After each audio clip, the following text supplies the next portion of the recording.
E o fulano voltou a falar daquele... Como é que você à noite vai tratar? E outra coisa, como é que você à noite fala para um monte de gente assuntos que interessam a todo mundo, sendo que um mora lá no norte, outro mora no sul, outro mora no leste. Como você fala para quem mora no Amazonas, mantendo o mesmo interesse para quem mora no sul do país? É uma dificuldade, um desafio gigantesco. Quem que resolve isso? É você mesmo ou tem alguém que está olhando para isso e... Todos os veículos de comunicação, seja a televisão, seja o jornal impresso, seja a revista, né?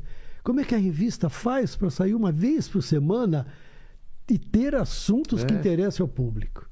Na verdade, você tem um grupo de pessoas que formam a equipe daquele veículo, do telejornal, da revista. Exemplo de um jornal, né, que você trabalhou. Você tem o editor-chefe e você tem outros chefes acima, onde você vai tirar dúvidas. O editor-chefe, qual é a função dele no programa?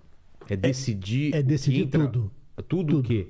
Tudo. Ele chefia uma reunião de pauta, onde os produtores e editores sugerem assuntos, ele ouve todo mundo e ele tem a responsabilidade de tomar a decisão de o que vai entrar hoje. Tá. Vai entrar isto, não vai entrar aquilo. A ordem também?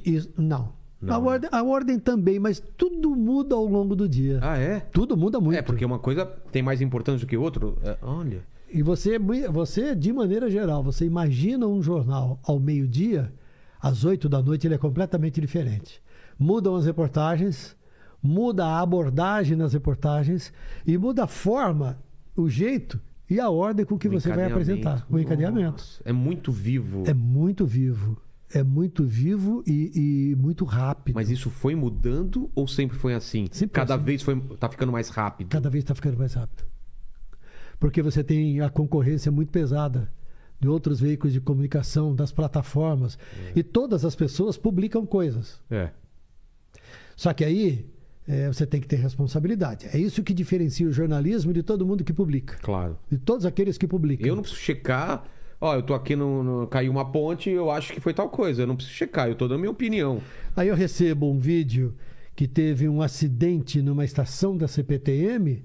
Eu tenho que checar com a CPTM se aquilo é realmente naquela estação, se aquilo aconteceu agora há pouco, se ela dá ok que estas imagens realmente correspondem ao que aconteceu. Putz. Isso demora um tempo, demora alguns minutos. E nem sempre você tem a confirmação a tempo de você botar no ar. A responsabilidade jornalística faz com que muitas vezes você perca alguma informação para que você não viole a norma básica da responsabilidade. Isso aconteceu, então, aconteceu várias vezes isso de... Muitas vezes. É quente, tá todo mundo falando disso, mas a gente não pode falar porque não temos certeza. Eu não trabalho mais na Globo, mas eu posso te afirmar com absoluta certeza. A Globo, muitas vezes teve notícias de morte de pessoas importantíssimas, conhecidas, celebridades, autoridades, mas não tinha confirmação. Não ia ao ar. Muitas vezes uma outra emissora dava antes, a outra dava antes, mas a Globo só divulga, por exemplo, morte de pessoas muito conhecidas se alguém da família assume oficialmente, ou alguma autoridade assume oficialmente, ou algum médico ou hospital assume oficialmente. Entendi. Ela não dá informação sem que haja uma fonte responsável por aquela informação.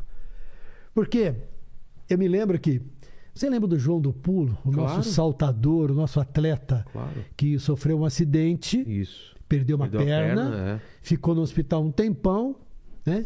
E o João do Pulo foi morto por diversos veículos de comunicação, muitas vezes. Foi morto assim, morreu o João do Pulo, né? Aí depois, não morreu o João do Pulo. Cara, isso é muito ruim. Morreu o João do Pulo, não morreu o João do Pulo. E aí isso passava.